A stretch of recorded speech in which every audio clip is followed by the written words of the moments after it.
Effectivement, je suis avec désolation tout ce qui s'écrit, se raconte dans les réseaux sociaux contre l'Église catholique autour de cette histoire. Je commencerai par dire qu'on nous lance, on jette les pierres que sur un fruit mûr. Donc ça, c'est déjà à considérer.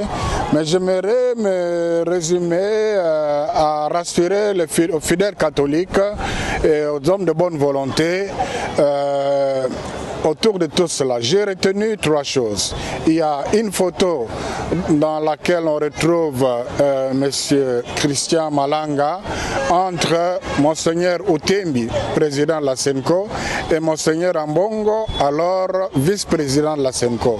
Donc, avoir le décor de la photo, c'était probablement en 2017, lors de leur plaidoyer, pendant que le président Kabila était encore président de la République.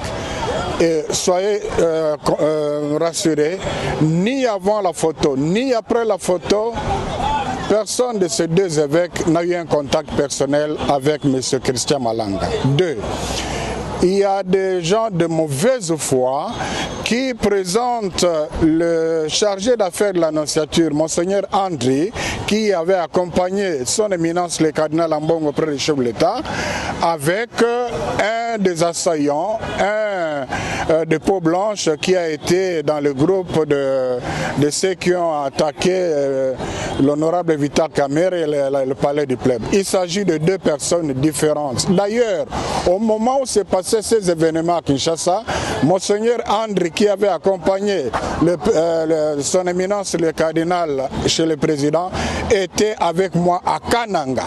Donc il n'a pas la faculté de la bilocation. En troisième lieu, il y a une vidéo où on parle de Monseigneur Wakumba qui raconte ce que vous avez entendu là. Après recherche, il s'agit d'un abbé incardiné au diocèse de Lissala qui vit comme un électron libre en Italie. Donc c'est quelqu'un qui combine les choses, qui n'honore pas l'Église catholique et quelqu'un dont le dossier est traité au niveau de la hiérarchie de l'Église à cause de son comportement.